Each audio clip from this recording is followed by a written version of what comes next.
It's episode 10, and we're counting down the top 10 moments of the century in the world of sports. Welcome to Two-Way Takes.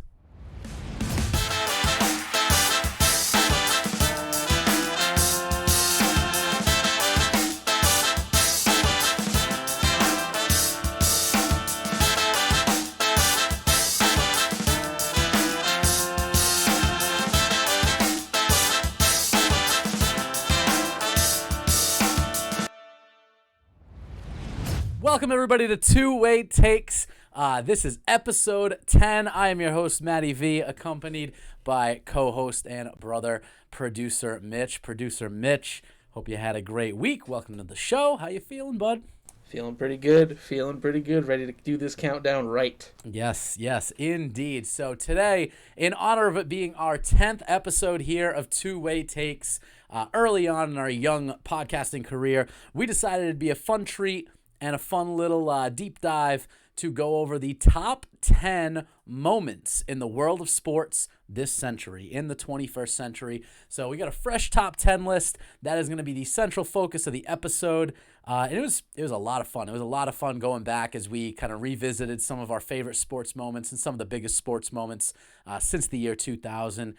It was great, man. It was great. I can't wait to dive into it. It was really, really fun reliving, some of the thoughts and feelings that we had while experiencing these sports moments, as any big sports fan, I'm sure, would agree with. So without any further ado, let's begin with number 10, and we're kicking things off with the NCAA tournament, a little March Madness. We're kicking it off with the Villanova buzzer beater for the NCAA title in 2016. April 4th, 2016, absolutely incredible game between Villanova and the University of North Carolina Tar Heels.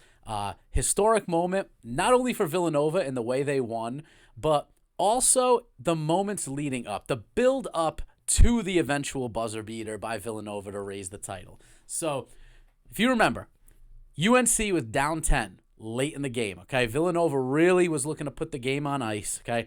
And then you had just a grinded-out comeback here from UNC that really set the stage for some just final-minute heroics, some sparks to really end off the title well, to really cap off what was an incredible March Madness tournament. And that's exactly what we got. That's exactly what we got. You had on the UNC side of things, Marcus Paige, who hits a three-pointer with just about a minute left to tie the game. To get UNC back into the game. And then a couple possessions later, hit down 74-71, hits an absolute circus shot, just a circus double clutch shot, pops it up, drains it with 4 seconds left on the clock to tie the game at 74. Roy Williams on the UNC bench is going nuts. The whole UNC bench is going nuts. And what's crazy is, they went back, some of the Villanova players afterwards, I watched a couple of videos on it. They knew it was coming. They knew the shot was coming. They said after the previous timeout that they needed to shut down Marcus. And they did. And they, for all intents and purposes, they did press to him really, really well. Joel Berry brought the ball up for UNC and barely got the pass off to Marcus Paige. Barely gets this pass off to him. And he pulls up, is contested, like very well contested, double clutches, pops it up, and it just doesn't look like a shot that should go in, but does, to tie the game at 74. With 4.7 ticks left on the clock, Villanova goes to a timeout, and obviously the rest is history. I mean, the ball gets brought up, and eventually Chris Jenkins with an absolute dagger, just a heartbreaking shot as time expires. It's the stuff you dream about, whether you're actually playing a basketball game, you're playing pickup at the Y, you're playing 2K against one of your homies. The dream is game on the line, score tied, you get the shot, final shot, buzzer goes off, ball midair, cash money, Nova wins the title. So just a really, really great way, I thought. Really, really great win and great way to start off this list at number 10, the Villanova Wildcats with their 2016 National Championship. Number 9 on this list. Number 9. Mitch, why don't you take this one? What do we got at number 9? We got Stephon Diggs calls the game. calls games. So a lot of people will remember this as the Minnesota Miracle, the Minneapolis Miracle, January 14th, 2018, NFC Divisional Playoff game. Down 1 point. 1 point with 10 seconds left on the clock. The Minnesota Vikings at home against the New Orleans Saints. Final play. They're on their own 39-yard line with Case Keenum under center. Drops back and he just throws an out route. He just throws. What's crazy is he throws an out route, like a 25, 27-yard out route to Diggs, who I honestly think the route, had he gone out of bounds, I think they probably would have had 2-3 seconds on the clock. So you have to think that they were probably looking for that deep out to just give Keenum a better shot at a Hail Mary to go into the end zone, because there was 10 seconds on the clock. Clock was stopped. You figure snap, they wait 5-7 seconds to to drop back, let the play develop, gun it down there. Maybe they're trying to get out of bounds with 2 seconds left. What ends up happening, Saints safety Marcus Williams comes up to make the play, whiffs on the tackle. Diggs didn't see him coming, whiffs on the tackle, and then Diggs just has all the daylight in the world, takes it to the house. Breaks the hearts of Saints fans everywhere. And this is just a long line of just bad beats, bad playoff beats for the Saints. We could probably do a whole podcast episode on just the bad beats the Saints have gotten in the NFC playoff games over the course of the last decade. But Diggs obviously takes it to the house, breaks every Saints fan's heart. And then later on gets traded for 4 first-round picks and is thriving in Buffalo. So just wild. Just an absolutely memorable moment. If you're a Minnesota Vikings fan, just what a moment. What a call. I believe Joe Buck had the call for NFL on Fox. Just excellent. Just excellent all around. So Stefon Diggs calling game in the NFC divisional round comes in at number 9. Number 8, and this was one that I almost ranked a little higher, but when you start breaking down, when you start getting into that top half of the moments, it's tough. It goes to show you this moment here, how tough it really was to rank the moments above it. But number 8, June 18th, 2013, the Ray Allen shot, okay? Heat, Spurs, 2013 NBA Finals. Arguably the most clutch shot in NBA history. There is a legitimate case that you could make that argument, that this was the most clutch shot in NBA history. Game 6, we'll set the stage here. It's Game 6 of the NBA Finals against the Spurs. The Heat have honestly struggled in the series a bit. This is the tail end of the Spurs dynasty. You still had Duncan there, Ginobili, Parker, the early years of Kawhi. So the Spurs have a team. I mean, granted, they're on those last, the last legs or, tail end of the Spurs dynasty. I think this was the 5th NBA championship that these guys had all gone to together. And they were looking to go 5 for 5. Obviously, the Heat on the other end. You got LeBron, Wade, Chris Bosh. You got the Heat big three. And, I mean, San Antonio's going into the fourth quarter, up by 10. Heat are down with the shot clock off with 3. They rally back. They end up cutting the deficit to 3. Shot clock off. LeBron James pulls up, game on the line, misses, and Chris Bosh, through more traffic than I-95 in rush hour, somehow manages to corral the offensive rebound. And then this is one of the more underrated points of this play. Bosh has the presence of mind after getting in all this commotion, right? Because you got to think, time's ticking down. It's helter-skelter all over the court.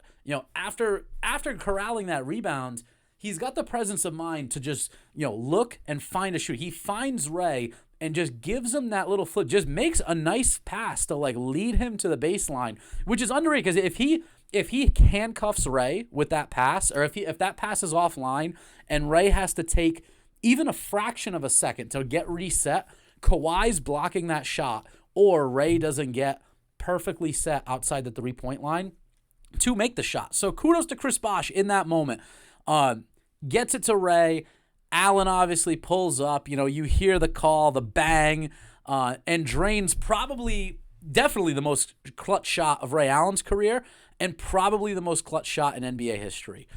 And the reason that made it onto the list and was so clutch is that shot. Obviously, the Heat go on to win the game and they close out the series in Game 7, okay? That shot shaped the legacies of so many players. Like, you think about it, like, there's 8 potential Hall of Famers that were on the court when that shot was hit, okay? You got LeBron James, Chris Bosh, Dwayne Wade, Tony Parker, Manu Ginobili, Kawhi Leonard, Tim Allen. Oh my God, Tim Duncan, and Tim Duncan, and Ray Allen. Okay, so 8. All those guys are getting into the Hall of Fame. Okay, every one of those guys. It's 8 Hall of Famers on the almost both starting lineups were all Hall of Famers, and that one shot, like if that shot misses. Obviously, we're not talking about it. It doesn't become the most clutch shot in NBA history. It's one less ring for Allen. It's another finals loss for LeBron. One less ring for Wade. It's Bosh's only ring. So, no, I'm sorry. He had 2 there. But then you have now the Spurs dynasty on the other end. That's another ring for Kawhi. That's perfect 5 for 5 for the Spurs in the finals. So now you're talking, Chicago Bulls territory. The Bulls in that 6 for 6 run in the 90s. Now it's like the Spurs are 5 for 5 with that same core team.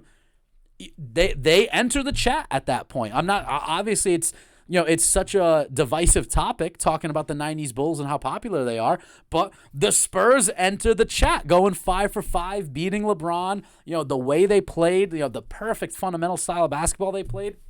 So that's what was riding on that shot, and Ray Allen, really the entire balance, the entire narrative of NBA history was on that shot. And obviously Allen, as he's done so many times in his career, cashes it from 3.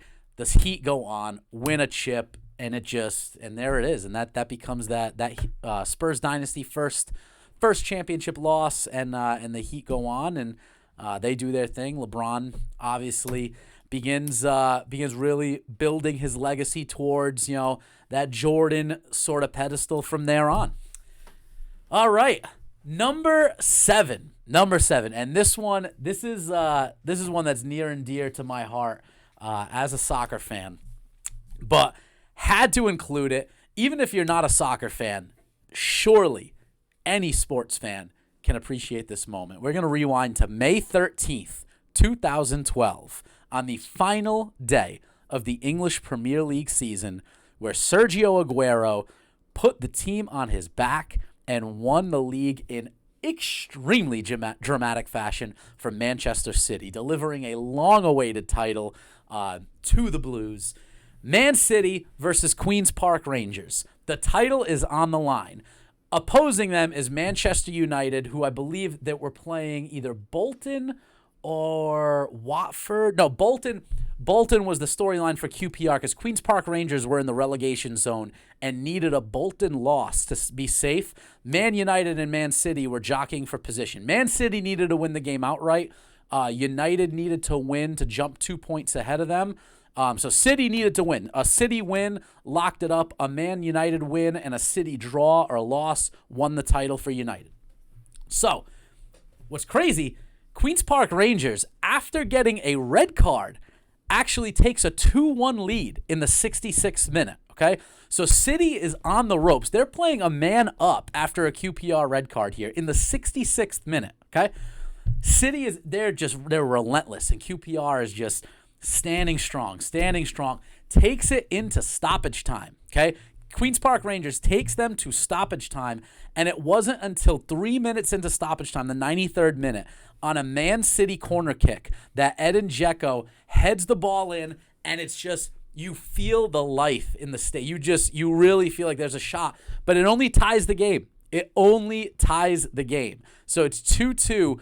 City have about 90 seconds or so to get back, reset, win the ball back, bring the ball up, and find a way to score another goal. Because the crazy thing, QPR actually on the next kickoff, they don't even bother playing the ball back for possession. They just boot it into the corner, thinking they can just bleed the clock out. Because the thing that's so dramatic about this is QPR doesn't know the result of what's going on in the United game or the Bolton game. So the entire time they have to play for a point to avoid relegation, to avoid getting sent back down to the English Championship, because they don't know the result of the Bolton game, right? So Bolton had already failed to win. So regardless of the outcome of the game, QPR was safe. QPR was out of this relegation zone.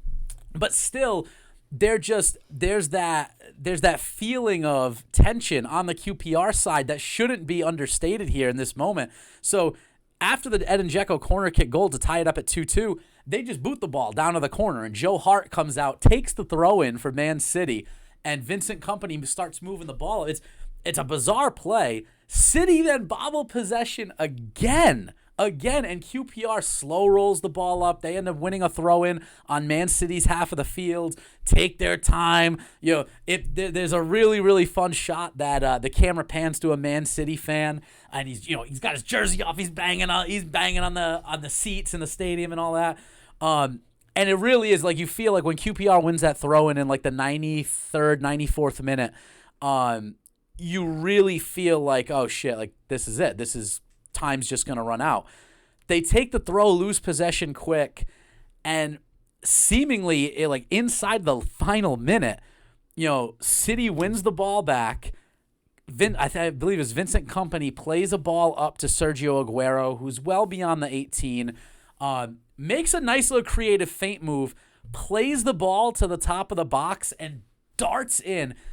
Mario Balotelli, by the littlest hair, toe taps the ball across the 18 just inside to Aguero, who made the give and go run.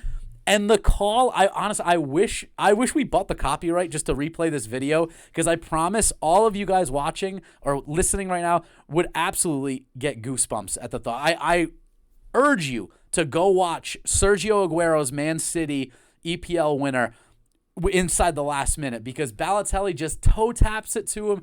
He takes one touch in the box and just absolute rocket to win it, to put them up 3-2, last minute of stoppage time, 2 goals in 2 minutes. And the City fans, that stadium erupts, man. If you could bottle the energy from that 1 90-second window in that stadium, it could power the world for the next 30 years. That's how electric it was in that stadium. So it really was just... And the commentary, I don't know who was calling the game, but Sky Sports, the greatest thing is Sky Sports, as Vincent Kompany's playing the ball up to Aguero before he makes that pass to Balotelli, Sky Sports actually cuts to a picture-in-picture of the end of the United game. And they say, things have ended over in Manchester. United have won, like they won 1-0. It might have even been Brentford they played. And then they show the table standings, United on 89 points, City on 87 points. And then less than 10 seconds later, the little give and go happens between Aguero and Balotelli, and he puts it in, and it's cuts back to United players, seeing the news, and it's just bedlam, absolute bedlam, absolutely amazing moment in sport. For a soccer fan, it's absolutely legendary. But I absolutely recommend any of you guys just YouTube Sergio Aguero Man City league winner. It will send chills up and down your spine. Absolutely electric. So that was our number 7 moment. Had to include that one in there. Number 6, we are gonna go to the one and only Believe Land. Another LeBron James moment. We had to include this here. LeBron James on June 19th, 2016, delivers Cleveland an NBA title. So without a doubt, probably the most memorable moment in Cleveland sports history. Long live the king, baby. Long live, man. Long live. And I mean, say what you want about the man. Going back to Cleveland, delivering a title, and doing it against the Warriors, who were just, the absolute juggernaut that they were at this time. With Curry, Clay, Iguodala, Draymond. It's just... that roster up and down was just built to contend for the end. It was just a beautifully built roster. So, and obviously, LeBron had Kyrie, who was great. K Love and Tristan Thompson were great. It was a great series. Obviously, like the final minutes, hallmarked by the block. You can't really call it anything else but the block on Iguodala. After trading possessions inside the last, minute or two, knotted up at 89-89. A really, really bad possession by the Warriors. An uncharacteristic, terrible three-pointer from Steph Curry ends up resulting in Kyrie Irving scooping up the ball, bringing it down the other end of the court. Kind of bleeds down the shot clock, and he squares up Curry. And hits that dagger three-pointer right in Curry's face, which it's, again, very uncharacteristic because of, again, how helter-skelter things were towards the end. You can tell there's probably a lot of nerves there, but it all hinges on the momentum that was gained from the block. A minute 50 seconds left. Curry and Iguodala on that fast break. I forget if it was Bosh under the hoop or Tristan Thompson or whoever, but Curry just makes that nice bounce pass to Iguodala. Iguodala does the little kind of like mid-air adjustment, Euro steppy kind of thing, and that's a clean layup. And then it's the block. LeBron absolutely out of nowhere. Rejection. Ball goes the other way. It's the type of play that will always live on in NBA history as one of the most important game-changing moments, and particularly in that moment with the game tied, points at a premium, under 2 minutes left, Game 7 of the Finals in Cleveland. It just wild, just honestly, absolutely wild. I said it was actually it was in. I actually don't remember if it was in Cleveland or Golden State, but regardless, Kyrie hits that stare down pull-up jumper against Curry, and it should be known, the possession before, this is actually a note I added in late. And this is the guy that I don't give many kudos to, but the possession that Curry had before going the other way, when he had the look at three, they get a little pick and roll switch, and Kevin Love ends up on him on the perimeter. Kevin Love puts the clamps on Steph Curry. He played for that 8 to 12 second window that Curry is kind of trying to do Curry things, trying to do the shimmy and just create that little bit of space. You can tell Curry wants the shot. That ball is going nowhere else. Curry is taking that shot. It's blatantly obvious. You go back and rewatch the last couple minutes of that game, Curry's going to shoot the ball. And Love doesn't bite on it. He doesn't give him an inch. He forces Steph into a very, very tough shot. He plays exceptional defense, man. Plays exceptional defense in that moment. So you have to tip your hat. You have to tip your hat to Kevin Love in the moment. Forcing that miss. Kyrie drains that dagger. Cleveland ends up closing it out. LeBron hits 1 of 2 from the line, a possession or two later. And that's it. Title comes home to Cleveland. LeBron delivers on his promise before inevitably, obviously, going to the Los Angeles Lakers, where he is currently writing the final chapters of his NBA career. But number 6, the Cleveland delivery of an NBA championship by LeBron James. So that will bring us now to the top 5 as we kind of hit here. The midway, we're right on time. I gotta say, making some really, really nice time. I want to ask you a question real quick, just really quickly. Yeah. Do you think Cleveland deserved that after burning the jerseys? Cleveland as a city. Okay, but here's the thing. Here's the thing with that is you can't, every single city is going to have some ignorant or just idiot fans. You know what I mean? We don't, it's not like every Cleveland Cavaliers fan burnt their LeBron James jerseys, right. It just so happened that, when LeBron James announced he was leaving after the decision, all that stuff, there was some fucking idiots that, burning his jerseys, and obviously the news is going to pick it up to build up the story even more, all that. Well, it built up. That was hype. Oh, of course. So, but I'm sure there are plenty of diehard, just heartbroken Cleveland, whether it's the Browns, the Cavs, the Indians. Cleveland's not exactly a city known for its professional sports heritage, if you will. They're what's the word? Their pedigree. Their pursuit of championships was the phrase that I was trying to get off the tip of my tongue right there. So did Cleveland deserve it? I mean, I would say yeah. Give it to him. Did LeBron deserve it?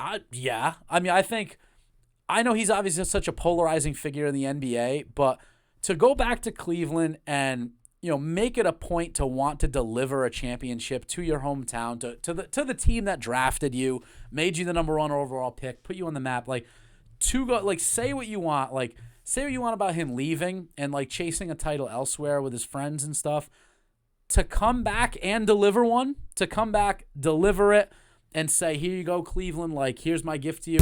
You got to tip your hat to that. You have to tip your hat to that. So, did they deserve it? Why not? Why not? We should make the case that any other city deserves a title. It's there's assholes and there's good people in every city in America. So, True. All right. So why not? Okay. With that, it's going to bring us into our top 5. Top 5 moments here. Number 5 moment of the 21st century.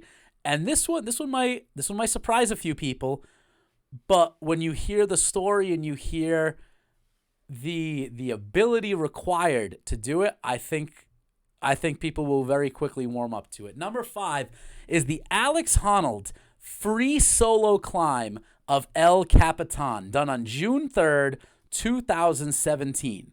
So on June 3rd, Alex Honnold, who is a very, very distinguished free solo rock climber, ascended the 3,000-foot summit of Yosemite National Park's El Capitan with no ropes and no safety gear. That means he was thousands of feet up on that wall, clinging to that wall with nothing holding him to it, no safety harness, no ropes, no nothing. Just him, his shoes, his bag of hand powder, wherever that is, absolutely nothing. Free solo means just that. He is absolutely free of any safety equipment, no harness, no ropes, nothing. That man traversed a 3,000-foot slab of pure granite with no safety equipment. Once you are dead. Once you cross, I don't know, 200-300 feet probably, you fall, you're probably dying, let alone 1,000. You get a third of the way up there, dude, you're probably dead before you probably pass out and you're dead before you hit the ground. One slip, one minor error.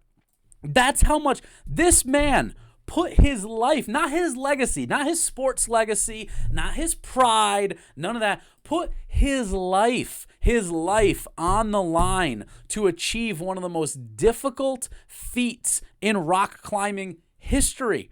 His life, that was the price. Failure was not embarrassment. It wasn't, all the pundits on ESPN and all these sports talk shows are going to talk shit about me. No, the price of failure was you're dead. His life. I don't care who you are. That's incredible. That is absolutely incredible. 3,000 feet. I don't know if any of you guys out there have rock climbed before, even at some of these commercial places, like the indoor rock climbing or whatever, the recreational places and whatnot, with a harness strapped in, climbing walls that have the rocks built out for you to grip with your hands and feet. That shit is hard enough strapped in. Imagine a 3,000-foot granite slate and you're finding the tiniest little minute cracks, the little crevices for 3,000 feet, not strapped in at all, knowing that the tiniest error could cost you your life. Imagine, forget the physical toll. Imagine the psychological nerves of absolute steel this man had to have. Think about at what point, right? If any one of us listening to this, thinking about this, at what point up that wall do you just say, no, fuck this? You know what I mean? I probably go 10 feet, look down and be like, I'm going to fuck my ankles up if I fall from this. There's no way. There's no way. This guy did 3,000 feet, summited the whole goddamn thing. Just absolutely outrageous, absolutely crazy. They did make a documentary about it called What If He Falls, cleverly enough, which chronicles his entire journey, goes through other rock climbing accolades of his, but that had to be included. The magnitude of that, obviously, it's not a traditional sport per se, but between the athletic accomplishment behind that, the physical aspect of it, climbing a 3,000-foot wall with no rope, it's just a blank slate of granite, and the mental and psychological piece to it. It felt like that it was a disservice to everybody to not include that. I felt dirty not including that. So that's going to be number 5, bringing us into the home stretch here. Highly recommend you guys check that out. Alex Honnold, The Free Solo Climb of El Capitan. Documentary is called What If He Falls. Definitely check it out. Amazing story. Amazing story. Number 4, we're going to rewind it back to October 27th, 2004. I'm sure a lot of you who just heard that already had the light bulb go off in your head as to what this could be. That's right. The 2004 Red Sox, cowboying up, breaking the 86-year-old curse, and this is a culmination of moments. You could argue there's probably 4, 5, 6 different moments all squeezed into this entire run. It documented in the 4 days in October, 5 days in October. I think it's 4 days in October documentary. So good. Coming down from 0-3 against the Yankees in dramatic fashion and eventually making it to the World Series, taking down the Cardinals. Is the way in which they did it. And just coming down to, an Alex Honnold near-death experience so many times, particularly in Game 4. Game 4, we're down in the ninth. It's 4-3 in the ninth. We're down to our last hopes here at the plate. And then it's wild. The whole thing changes on the Dave Roberts steal. The Dave Roberts pinch run. You know what I mean? And you had the pickoff attempt. You had the whole tension there that entire time. It's like everyone knew, watching. I remember as, was a 15-year-old at the time watching this, at the time where, baseball just had, you still had the Yankees-Red Sox rivalries. You had, the year before, the whole Pedro throwing down Don Zimmer, the Veritek and A-Rod hate. You had just this really big gusto. Everyone still hated the Yankees. The National League, you still had a lot of great storylines over there. So many great teams over there. And it's insane to look back and see how big of a momentum swing that one play. Everyone and their mother knew Dave Roberts was going to steal second base. You knew it. You saw the lead. The camera just keeps panning, and you can see him just inching and taking that lead. And he gets a decent jump, barely makes it in there, and you just knew. After Billy Miller knocks him in, you just knew. You're like, fuck, man. There's some light at the end of the tunnel. Obviously, Ortiz sends us home. Pedro takes the mound in Game 5, does his thing. Curt Schilling takes the mound in Game 6. It's the famous bloody sock game over in Yankee Stadium. I can't think of anything better than make thousands of Yankees fans shut up. And then Derek Lowe in Game 7. What's crazy, too, is Game 7 was... obviously, there's plenty of heroics, more walk-offs from Ortiz in Game 5. I think he had the walk-off single. We could honestly do an entire episode on just that Red Sox moment, but for the sake of time, we're going to have to spark note some of it. But, fast forwarding to Game 7, right? There was, after the Johnny Damon gets thrown out at home, right, on I think it was the Ramirez double or single or whatever, and Damon pushes, you almost felt like, oh, shit, don't tell me the train's going to stop here. And it's for that quick window, for that moment, you're kind of like, oh, no, this isn't supposed to happen. The role we're on, no, Damon can't get thrown out. And it's and then it's Poppy October just steps up and says, don't worry, guys. Don't worry. It's over. It's going to happen. And just puts one out of the park. And that's it. There was no looking back. There was no looking back from there. At that point, once Game 7 ended, at that point, if you're the St. Louis Cardinals, you're looking at this team coming into town with, Manny and Ortiz were just playing absolute lights out at the plate. You knew that pitching staff was coming in and you were going to get absolute gems out of them. I mean, Damon Lee as leadoff was knocking the cover off the ball. You had guys like Billy Miller who were just coming up with timely hits all over the place. It was just, it was a team that there wasn't a single team in the majors that wanted to run into that Red Sox team after overcoming the Yankees like that. It's like they exercised so many demons. You know, they had the Boone home run the year before, you know, getting over that hump and then getting to the series. It was just, it was a runaway train at that point. You know, Cowboy up, baby. Sweeps the Cards in 4 games, brings home their first World Series in 86 years. It was just a beautiful thing. It was a beautiful thing for Boston Red Sox fans. It was a beautiful thing for baseball. And it goes down as the number 4 moment of the 21st century on our list here at Two Way Takes, and rightfully so. I mean, I know there's some people, I didn't discuss this list with many people at all, but I know there was a couple that, you know, thought it should be a little higher, maybe a spot or two higher, but I can promise you, as much of a homer call and as much as I wanted to, you know, put them up there and put just all Boston sports shit at the top, the top 3 are so mind-numbingly insane when you break down the achievements. They're and just insane displays of excellence. It really is. And I can't wait to dive into them because it's the top 3 coming in as we head into number 3 here in a sec. It's so amazingly awesome that we got to live through these moments in our lifetime. You know, that people, like if you're on the stream watching this right now, these are you have to go back and watch some of these moments, or go back and just kind of look at how amazing these feats were. So, number 3, final 3 here. Michael Phelps at the 2008 Beijing Summer Olympics and his 8 gold medals. He breaks Mark Spitz's record from 1970, held since 1972, winning 7 gold medals. Michael Phelps, 8 gold medals in swimming. He gold medaled in the 200 free, the 100 butterfly, the 200 butterfly, the 200 medley, the 400 medley, the 4x100 free, the 4x200 free, and the 4x100 medley. Also, it should be noted, and I actually didn't know this next little tidbit until I was kind of like researching a little more into all the happenings at the games at that point.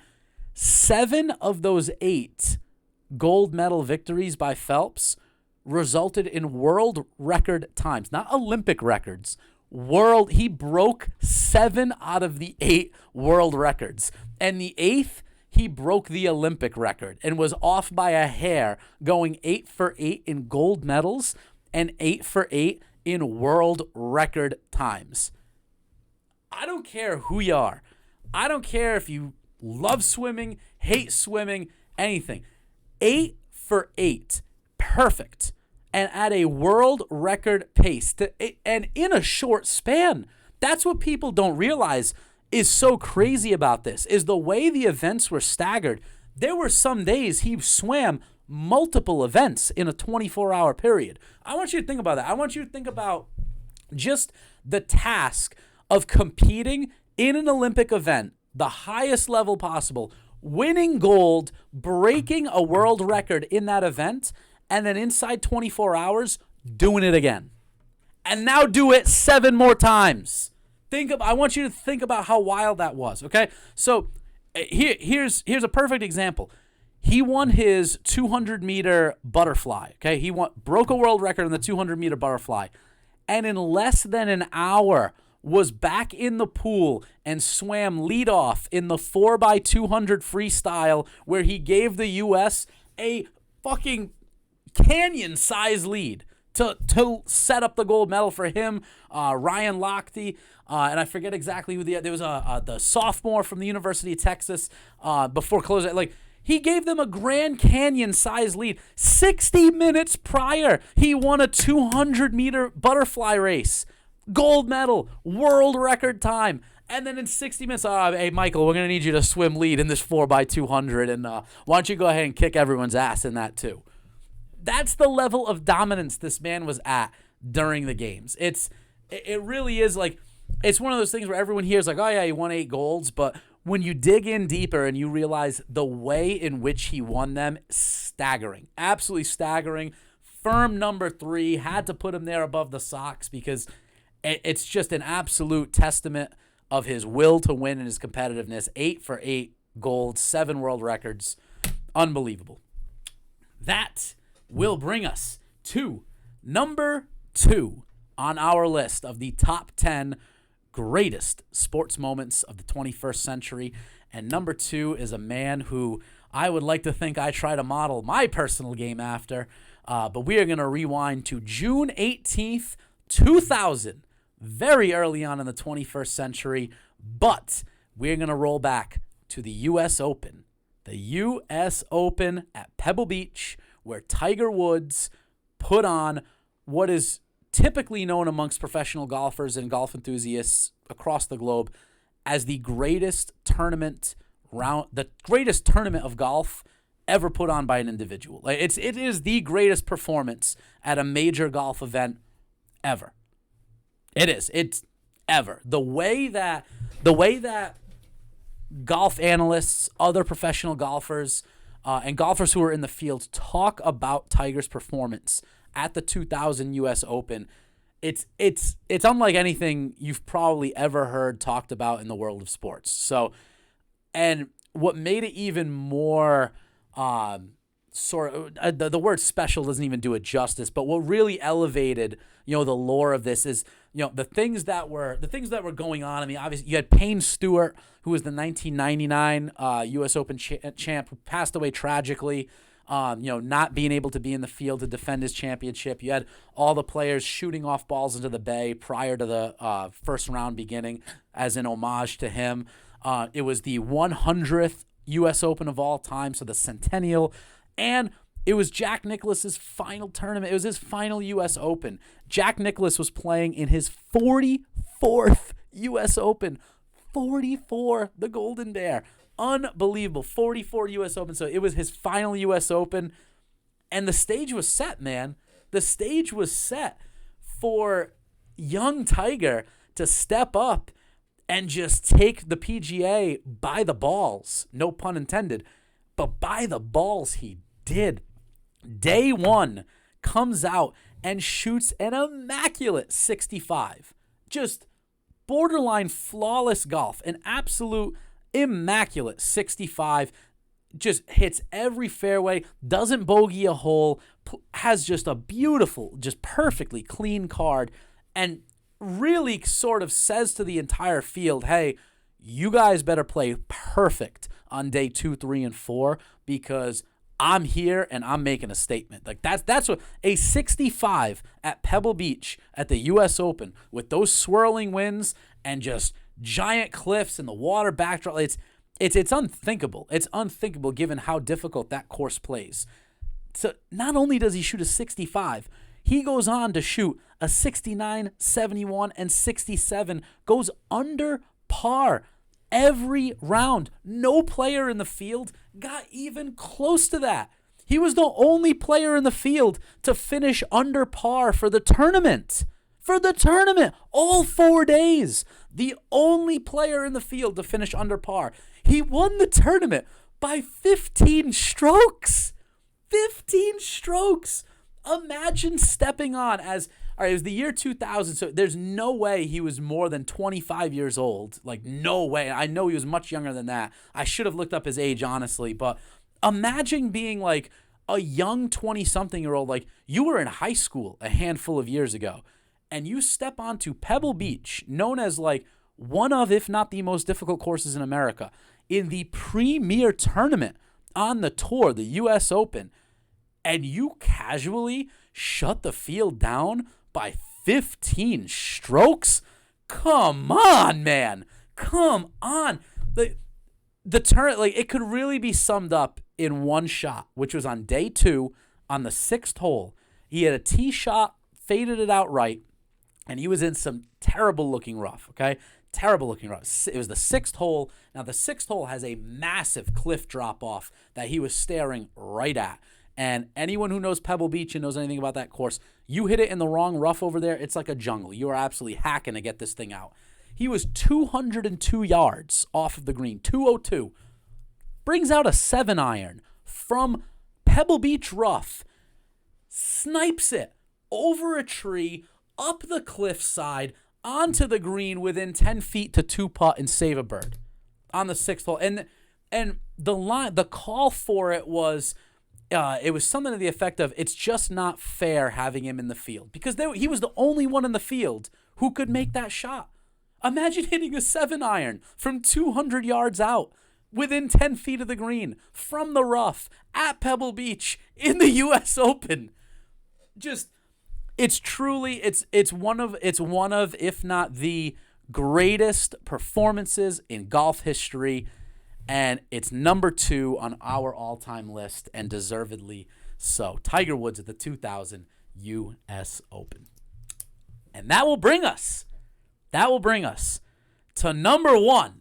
Oh, it's so good. To number 1, and I'm sure anybody watching who was making their own list inside their head probably knows what's coming here. And I promise this is. I promise this isn't a homer pick. This is true. Like, I would have put it down the list had I really thought something else deserved number 1. But number 1. Hold on. I want to say something. Okay, you can say something. Okay. I want to say something. I want to say something, please. If you don't think, you could disagree that this is number 1, okay? But if you don't think this is one of the greatest feats of all time in any sport, in a championship game, then you're just wrong. That's just a bad take. So go ahead, read it off. I wholeheartedly agree. This is the number 1 moment of the 21st century here on Two Way Takes. February 5th, 2017, the Patriots 28-3 comeback in Super Bowl 51. Yes. Cue in the haters, cue in the Patriots fanboy homerism, whatever you want to say. There is no denying this is the greatest moment of the 21st century. And in all honesty, it's a top 5 moment in the entire world of sports. It is. It's by far the greatest comeback and greatest game in NFL history. It's not even a question. It really isn't. Like, and there's so many layers to how it went down. We'll set the stage. 8 minutes and 31 seconds left on the clock. The Falcons take a 28-3 lead. On the Tevin Coleman swing pass out to the right pylon. Ninkovich gets caught in coverage, can't keep up. It's all good. So you got 8:31 on the clock, 28-3 Falcons. I'm sure there's plenty of people in Patriots Nation that's it, thinking that's it.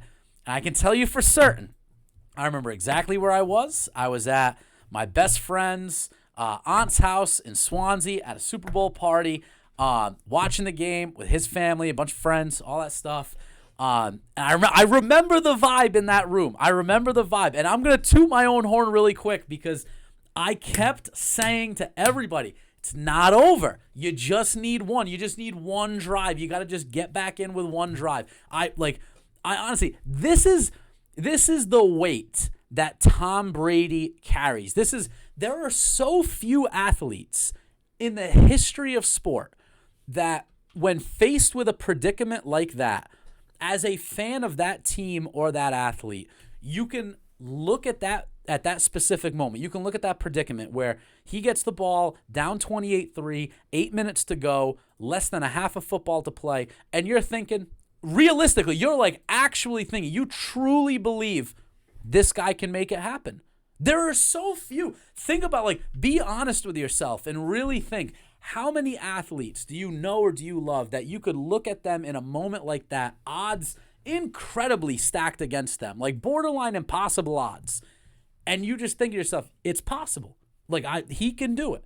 And that's how good Brady was, and still is, to be honest. Because I remember watching them drive down at that point and just being like, all right, Tom's gonna engineer a drive here, and we got to create some stops on the other side of the ball. And that's exactly what happened. So the key moment, and this is You could argue that the entire game rested here. It was on the 4th and 3 for the Pats. 6 minutes left to go. They're driving here, still 28-3. It's a 4th and 3. And Tom just drops back and sticks a conversion to Danny Amendola on the 4th and 3, keeping the drive alive to help push right into Falcons territory. They don't convert there. Now it's over. I truly believe at that point, if they don't convert that 4th down, at that point, Atlanta takes over. They're going to eat up enough time where it's just going to be, it's just not going to be possible. Because at that point, they would have just run the rock. They would have handed it off to Devontae Freeman and Tevin Coleman 3 downs in a row. And it doesn't even matter. They would have been happy punting the ball away or picking up a first down. It would have been insurmountable at that. But they convert. Couple plays later, Brady has the scramble for the first down, and eventually James White finds the end zone for one of his multiple touchdowns that game. And just like that, in a matter of moments, we're looking at 28-3, and now we're looking at, it goes to 28-12 at one point. So now it's kind of like, okay, like very quickly, we kind of find ourselves back in a 2-score game. The next big moment, which is, this is why this game is so great. The next big time moment, which is so crucial, is the strip sack. It's the strip sack. So Atlanta, you have to question everything Atlanta does in this game, right? So it's 3rd and 1 on their own 30, okay? There's 8 minutes left at this point, okay? And Atlanta goes into shotgun. They go into the gun formation with Tevin Coleman to the right of Matt Ryan. Drops back. I'm thinking in my head, I'm like, okay, this has to be a draw play or some sort of delay to Coleman, or at bare minimum, at most aggressive, maybe you throw a screen pass where Matt Ryan has the option to throw it into the ground and punt it away. But instead, he drops back and is legitimately, I guess I can understand a little trying to ice the game in a way, but 3rd and 1 on your own 30, you kind of, and you're you have to sense the momentum's going the Pats' way at that point. And it's Tevin Coleman just throws the softest block of all time. Hightower comes flying in, destroys Matt Ryan for the strip sack. And in that moment, when the Pats get that ball back in Falcons territory, I think a lot of people, Atlanta fans included, started to realize, oh fuck, there's 6 minutes to go. We're only up 2 scores, and Tom Brady has the ball with a purpose. At that point, if you're an Atlanta fan or a Pats fan, you are absolutely juiced. Absolutely juiced at that point. And I can't emphasize enough, the Falcons, how do you not run the ball there? How do you not run a little draw play to Tevin Coleman? And you don't get the 4th down. Who the fuck cares? Keep the time moving. Punt it away and force Brady to go 60, 70, 80 yards. Instead, you're going to drop back out of the gun on 3rd and 1 in your own territory and risk a sack, risk something like what happened. It's baffling to me that that's the type of play call. It's almost worse than Marshawn Lynch not getting the carry from Russell Wilson. The Malcolm Butler game. It's almost worse. Almost worse. Just terrible play calling, but kudos to Hightower making a fucking play. The guy made a play. Ran right in. Tevin Coleman, my God, a Pop Warner player could have blocked better on that.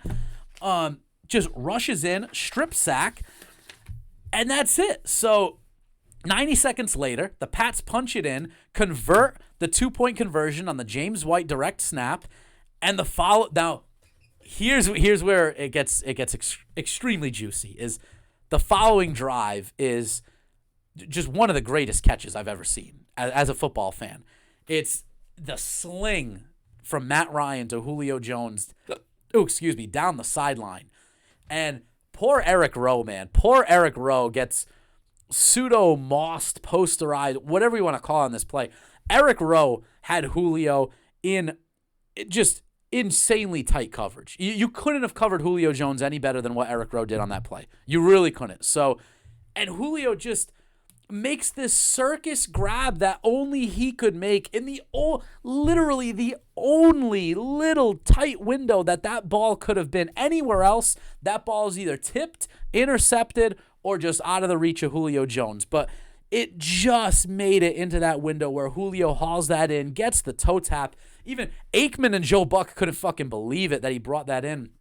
And obviously every Pats fan is now just flashing back. They're just flashing back to the Tyree catch, to Burris, to everything, man. Just all the plays over the years that have just foiled, the Super Bowl winning seasons. And then it's like the Falcons drop back and try to pass the ball again. They end up with that holding call that puts them out of field goal range after converting the first down. Like, ends up going back, punt the ball, all right? And Brady gets the ball on his 8-yard line. I think it was the 8. I wrote it down. Yes. They start the drive from the 8-yard line after more bonehead play calling from the Falcons. And from there on, it's just, there's the drive, there's Elway's drive, and then there's just fucking Brady.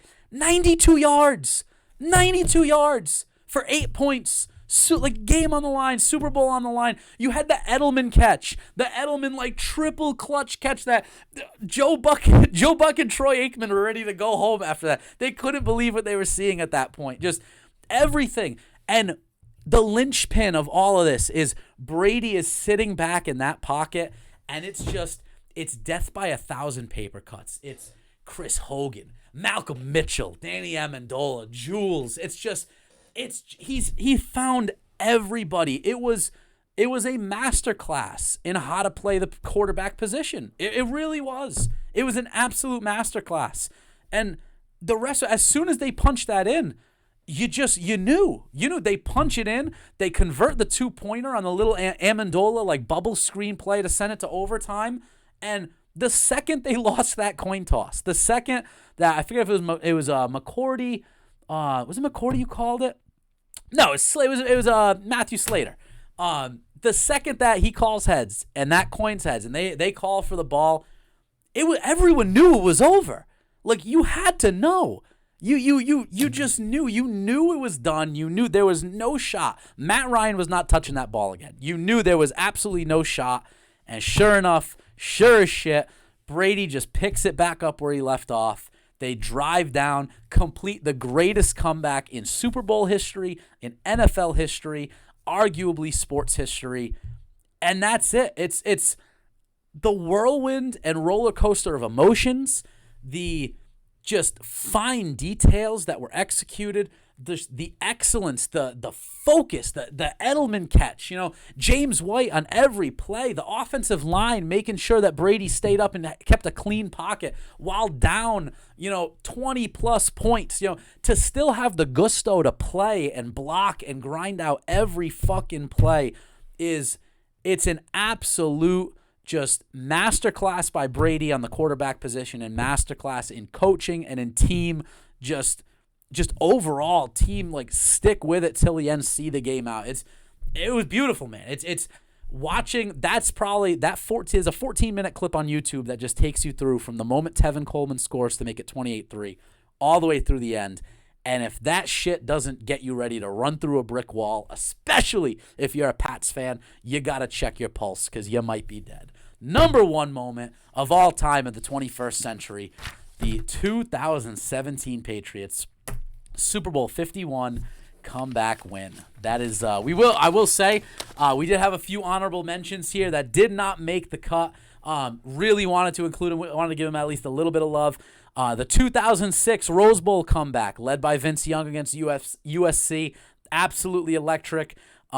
Was really tough. That was one that I really wanted to work in. They get an honorable mention. The 2013 Bruins Game 7 comeback against Toronto, eventually taking that game. That had to come back. Toronto thought they had it locked up, and the Bruins come rallying back in 2013.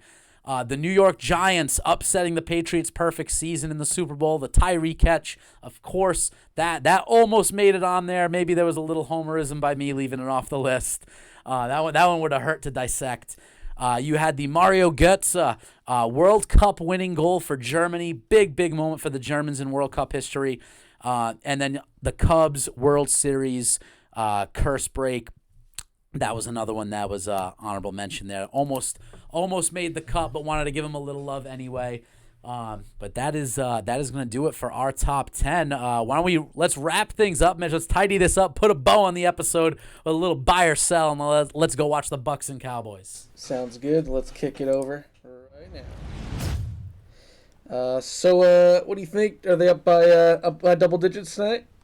I honestly don't know the score of the game right now. It can't be halftime yet, is it? I don't know. They might have started about an hour ago, so it could be. It could be. Regardless, I don't know the score of the game. I honestly haven't gotten any alerts on the score, but I'm going to go Bucks by double digits. Yes, I'll say Bucks by double digits tonight. They'll cover the spread. All right, we got Patrick Reed snubbed from the Ryder Cup team.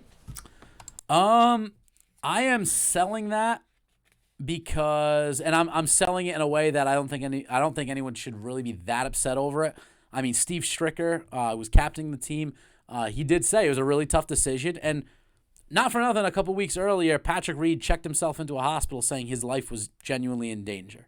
That's not exactly, the type of thing you want to hear from a guy to make you put him on the Ryder Cup roster for the U.S. So obviously he's got a great history at the tournament. He's a winner. He's a great asset for the U.S., but I can kind of see where Steve Stricker was coming from in this one. Regardless, it's going to be wild, to see how this Ryder Cup roster shakes out and, to kind of follow it, to watch them against the Europeans. And I think our special guest that's going to be coming up next week, hint, hint, clue, clue, will be able to shed a little bit of light on the upcoming Ryder Cup. So very special announcement in that department. Little Easter egg for anybody watching the stream right now. Keep an eye out for that. Yeah, depending on their love of the game too, they might be able to reminisce on our our number 3 moment as well. So very well possible. if you don't Very remember that well one, just possible. go back and watch the video. You know what I mean? It'll be Yes, on YouTube yes, later yes. on tonight. For sure. But that'll bring us to the last one here, and that is what do you got on Team USA? They just beat Honduras. Are they back on track? I'm going to buy them. I'm going to buy them specifically because I think the first half against Honduras, they came out in a strange formation. They didn't look comfortable. Josh Sargent was ineffective. Nicholas Pepe, really, really looked good. Just got word from our resident reporter in the field, Patrick Robertson, that the Bucks are up 14-7, and they're knocking on the door. Okay, I like that. But yeah, I'm buying USA Soccer. I know they've had a tough World Cup qualifying go so far in the CONCACAF qualifiers, but they have the skill. They gotta get their they gotta get their house in order though. Obviously McKinney getting sent home for some team violation policies, that's big. We haven't seen Gio Reyna really in the lineup. It was concerning seeing Christian Pulisic go down last night in what looked like a legitimate injury. So have to keep an eye on him. Obviously, he is the cog that keeps that attack rolling for Team USA. But I'm buying them. I still think there's a lot of talent on that team. Admittedly, in the previous years, I've been a big Team USA critic, given the types of lineups that they've played, the players that they've called up, just the overall vibe of that team and the energy that they bring. I do think there's a lot of great young players. Pepe, Sargent, Pulisic, Reyna, McKinney. There's a lot of guys on that team, very feisty, skilled players that are playing overseas, that are doing well here at home in the MLS. There's a lot of talent on that team. I think they just need to find their stride. They had a couple disappointing draws. There's a really big statement second half last night against Honduras. They showed the quality that they can have in their side. Obviously got to monitor Christian Pulisic's injury and monitor the Weston McKennie situation. He's obviously a big part of what they need to be going forward. One of their young budding superstars. So, but that's more of an internal disciplinary thing. So definitely something to keep an eye on. But yeah, I'm gonna buy Team USA Soccer going forward, and that's gonna be it. That's gonna be it for episode 10. Wrapping things up. We hope you guys enjoyed our top 10 of the 21st century, top 10 sports moments. It was a really, really fun list to make and be able to reminisce and look back on all these moments. So we hope all of you guys enjoyed listening in and watching as well, watching along with us and remembering some of these awesome stories from the past 21 years here in the world of sports. So for myself, my co-producer, producer Mitch. Heyo. We thank you for watching Two Way Takes. Thank you guys for tuning in tonight, and we'll see you next Thursday with a very special guest. Take it easy, everybody.